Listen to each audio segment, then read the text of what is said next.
Hey there, this is Malorian, and this is going to be a Warhammer Fantasy Battle Report, and it's actually going to be my first time playing the underground scenarios. So this is the one where it's from Blood in the Badland, same one where the siege rules come from, and they actually have rules for how you can make underground battles. So we're going to be giving that a try. Plus, this is going to be my video for the Around the World in 12 games, because I'm going to be up against Ogres, and it's Ogres this month. Anyway, my opponent actually requested that I use my High Elf army, so here it is. 2,400 points. I have my Archmage on the Moon Dragon, the Dragon Mage. I have a Noble on a Griffin, 2 units of Reavers, 2 units of Archers, 2 Eagles, and then 2 Phoenix. So nice and symmetrical deployment here. And otherwise, on his side, he is going to be having these Mournfang, and there's going to be a little Saber Tusk there. Then another Saber Tusk, then some of these Lead Belchers, one of his cannons. Then he's going to have his block of the Iron Guts, and in there he's going to have his BSB and his Slaughtermaster. The Slaughtermaster is going to be going with Beasts. Then over there he's going to be having a block of Bulls, and in there is going to be the Butcher, which is the Maw magic, and then finally the last little cannon on the other side. Alright, so the mission here and what's supposed to be happening is that he's trying to basically be breaking through. So on my side, it's basically a 6x4 board, but on my side of it, really think of it as being just a small channel down the center. So where you see that mountain stuff and where you see like the pillars in the swamp, that's all impassable.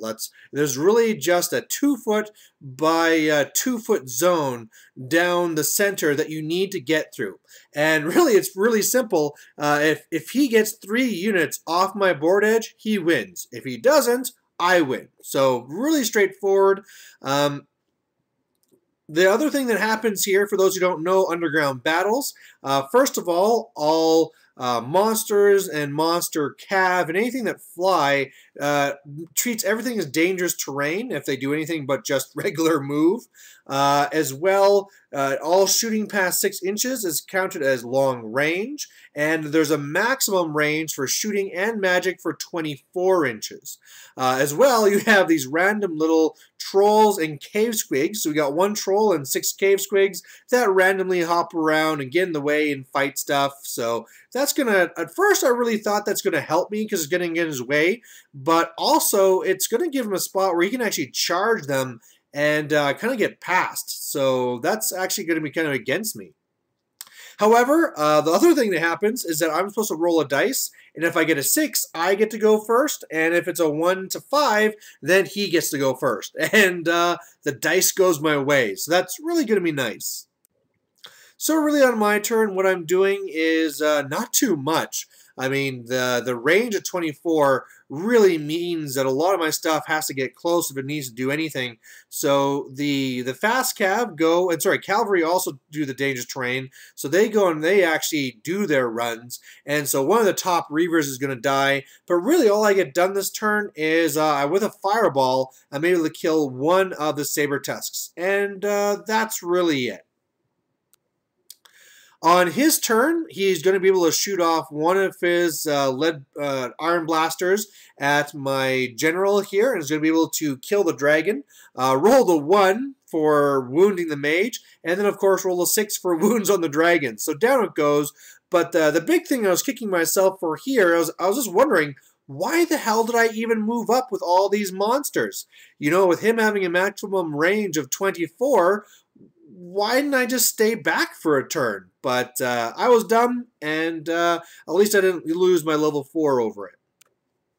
Otherwise, it's going to look like this. So, yeah, pretty much this is just going to be now after his turn, actually. Nothing else happened here. So it's really just the 1 other Saber Tusk moving up. He was able to kill a squig or 2 or something. Just 1 squig, actually, on the top there. But, yeah, that's pretty much his turn. So my turn 2, I'm going to be charging the Saber Tusk. It's going to be getting away, and I really don't want to reform, so I'm just going to fail that charge, and luckily no losses to the dangerous terrain. Otherwise, my Griffin is going to be charging into the Iron Blaster here, so I should be able to win combat, and then it's just a question about whether he passes his leadership or not. The other thing that's going to be happening here is I'm going to be going for the Fireball. I am going to be miscasting those, so my Fire Mage is going to be turning into a No Mage, but I do, something like 5 wounds to the Lead Belchers, so that's pretty nice. As well, on his shooting phase, he had done 1 wound to the the Frost Phoenix, so I'm going to be able to go and get off my Apotheosis and heal it as well. So at the end of all that, I was able to beat the cannon and break it. So I decided to flee, to pursue. The other option would be to stay there and invite a flank from his unit because I'd just slow him down. But otherwise, talking about slowing down, the Eagle goes to redirect the Mournfang. The Reavers at the top fail. Oh, that was annoying. They failed 2 of their dangerous terrain, passed their panic. But if there was 4 of them, they could have redirected both units. But now that there's only 2, I can only redirect the 1 unit. Otherwise, I'm trying to be a little bit more threatening with my Frost Phoenixes and my Dragon, and waiting to see what he does. So on his turn, he's going to be, of course, going to the Reavers because they're in the way, and the Iron Blaster actually makes the long charge into the Frost Phoenix. I'm really not worried about that. I mean, you have to get pretty lucky to get wounds on me, and I should get wounds back in return. It's all a question about whether he'll break after or not. Over here, charges me here. He's going to take a wound for dangerous terrain. And the other thing is in the squigs, when they move, a squig goes in the back. So we get into this kind of question of how we actually work combat res in the end. But honestly, it's not going to matter. He's going to kill me with impact hits, kill the squig with regular attacks, and that's really it.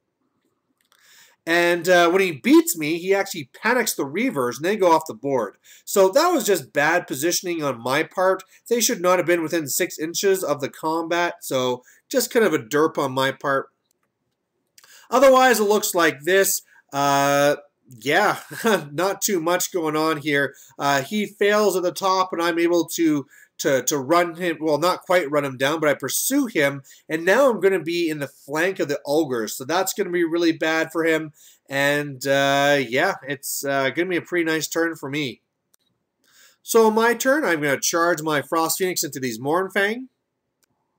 And I'm going to first charge the Iron Blaster to make it flee, and then redirect into the flank.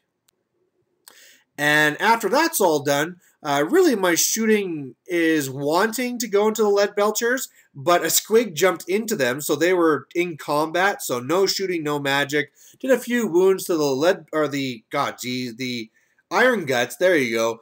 But otherwise, the main thing that happens is really just beating those Ogres, and he fails to reform. So my Griffin is dancing around. The Eagle is up there to redirect. I beat the Mournfang at the bottom and run them down. So really, things aren't looking so great for him.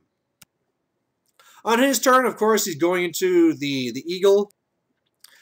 And then, yeah, he beats the Eagle. He overruns. He actually beats my Phoenix. You know, he gets some combat res going his way. I don't really get any wounds back. And he's going to reform to face me. But that's okay because I'm going to have some reinforcements coming. He also reformed to face and shoot my Eagle. And that kind of hurt. But not the Eagle, the Griffin rather. But it's still alive. So on my turn, I'm going to be charging in the Dragon Mage here. And now I should really be able to beat these guys up. Between all their attacks, and also I'm going to be using my Breath Weapon too, I should really be reducing these guys so they're not really getting much combat res, and I can really just grind them down.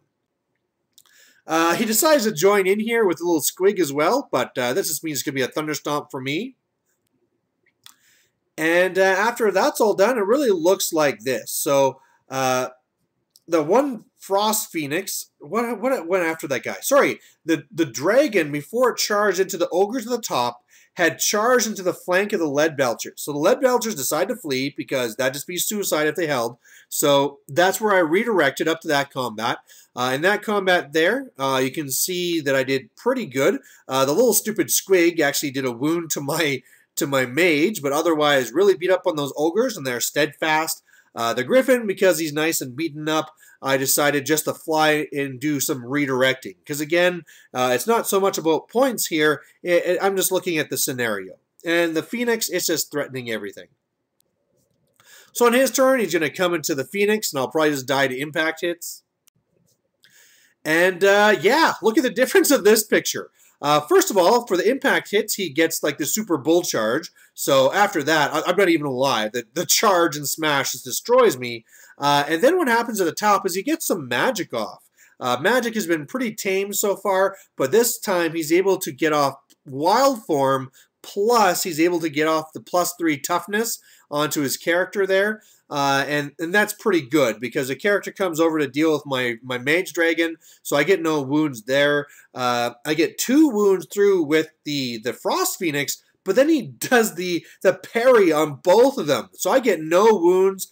He gets a little bit stuff on me, and actually what happens there is that he's going to win just based off of the musician.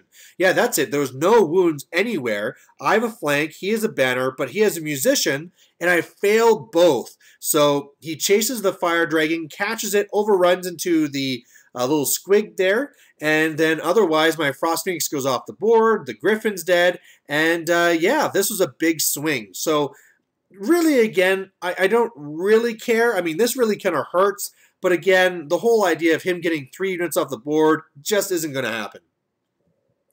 So on my turn then, I really just kind of backed up with the archers because I couldn't shoot him because he's fighting a squig. I was able to get off. I tried going for the increasing my weapon skill because if I increased it to 7, then he's hitting on 5s, but I only increased it by 1. Meanwhile, the Frost Phoenix went into the rear of the unit. He already did like 2 wounds to me, and he was able to reform. So that Frost Phoenix is going to die, but it slowed him down, which is my whole goal. On his turn here, he's going to charge, but he's going to fail the charge. I was thinking I probably should have fled. I decided to stand and shoot, but luckily he failed it on needing a 7 or a 6. So really, I really should have fled. On his turn, his chariot, his iron blaster is going to come in. So this Phoenix is super dead. And it is. It's totally dead. And now it's really just my archers trying to keep back the tide. So on his turn here, or really on my turn, first of all, we go through and I hit him with a soul quench and I shoot him down and I bring him down to 2 models and it's awesome. And then we realize, oh yeah, the troll hasn't moved yet. The troll moves into them and now I can't do any of that stuff because he's in combat. So he beats up the troll. Troll runs away laughing, and I basically did nothing on my turn. So on his turn, he really can just charge. I flee. He did a little bit of damage with some magic and stuff, but yeah, that's the game. So there you go, a win for the High Elves. You didn't get anything off my side of the board, but really, it's one of these things where we were talking about after that I really didn't stand a chance of losing anyway. When we were first looking at the mission, we really knew it had to be me being the defender because if I was the attacker, my flyers were just whoosh, off the board and it's game over. I mean, he could have done something like maybe take his bulls and go 1 rank wide to really cover everything, but my flyers will then just beat him and overrun off the board. So it really had to be this way. And really, between having all the squigs in the way and all the other delay tactics, it's really hard to get 3 units off the board.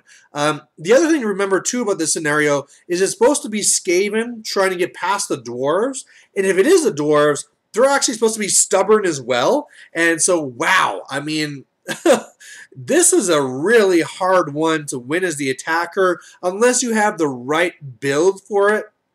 Maybe 2, depending on how the squigs and the troll may be deployed. Maybe you can get it. So really, what should be happening is that they go first. They can charge a squig, beat it, overrun, hit another squig. The opponent can't really attack them. They destroy the squig on their turn and then keep going. So there is a little bit of catapulting they can do, but then again, if the defender has any real redirecting, they're slowing them down, and man, this is a really hard one to do. You really need to do something like hold the saber tusks back and try and then do your fight, kill off the chaff, and then go, run, get to the end. And it's kind of a tough one.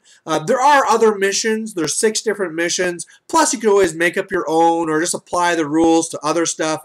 But either way, it was interesting to play, and I'm looking forward to play the other missions as well. So hopefully you guys like watching it, and we'll see you again later. Bye.